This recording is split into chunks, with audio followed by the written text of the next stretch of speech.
जो माँ बाप की और साधु महात्माओं के नहीं माने वो परस्त्रीगामी होगा, व्यभिचारी होगा, बहुत गिरा हुआ गंदा होगा। जो पराई स्त्रियों के साथ में नहीं रहेगा वो आदमी बड़े बूढ़ों की बेइज्जती कभी नहीं करेगा, होगी नहीं उससे। और जो बड़े बूढ़ों की बात नहीं मान रहा है, बड़े बूढ़ों की इज्जत नहीं कर रहा है, वो परस्त्रीगामी वैश्यागामी है निश्चित, चाहे कितना ही बड़ा भगत जी हो। लेकिन बिना परस्त्री गमन के, बिना चरित्रहीनता के बड़े बूढ़ों के खिलाफ नहीं हो सकता। विभीषण को रावण ने कितना दंड दिया, लेकिन फिर भी वो रावण से बेइज्जती नहीं करी उन्होंने, समझाया, उसके कर्म के साथ नहीं दिया, पाप कर्म का, लेकिन उसको कभी बेइज्जत नहीं किया। और रावण ने कभी बड़ों की बात नहीं मानी, दुर्योधन ने कभी बड़ों की बात नहीं मानी। सब में सदाचार। मुसलमान भी वो है जो परस्त्रीगामी नहीं है, जो पराई औरतों के साथ में रहता है वो मुसलमान क्या, वो कुत्ता भी नहीं है, हिंदू क्या वो सूअर भी नहीं है।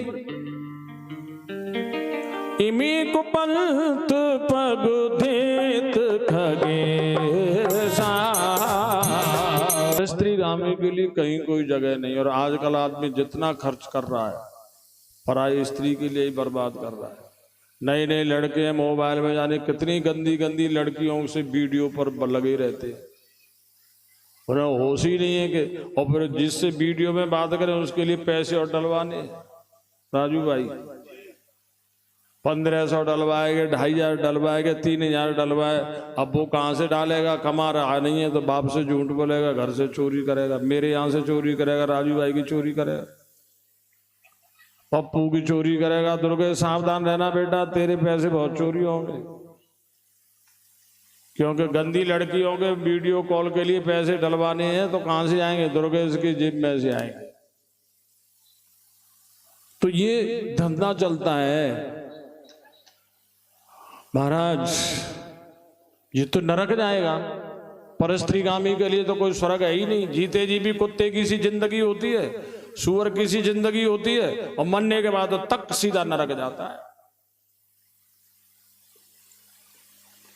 सोदस पूछते हैं कि अगर कोई गंदा नाला गंगा जी में गिर जाए तो वो गंदा नाला रहता है कि गंगा जल हो जाता है? उनका वो तो गंगा जल हो जाता है।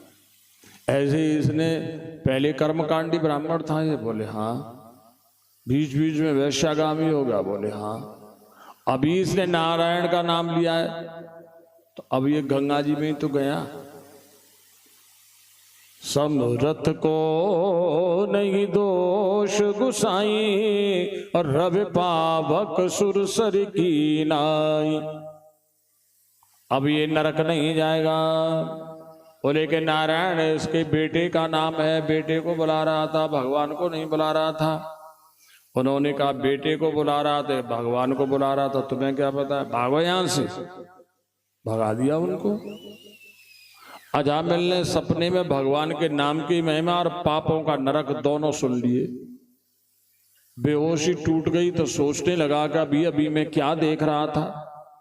अगर ऐसे ही कर्म वैश्या के साथ रहूंगा तो ऐसे ही खतरनाक यमदूत मुझे नरक ले जाएंगे, जिंदगी बर्बाद। और अगर भगवान का भजन करूंगा तो भगवान के धाम को जाऊंगा। इसलिए उसके मन में से पाप और वैश्या दोनों निकल गए।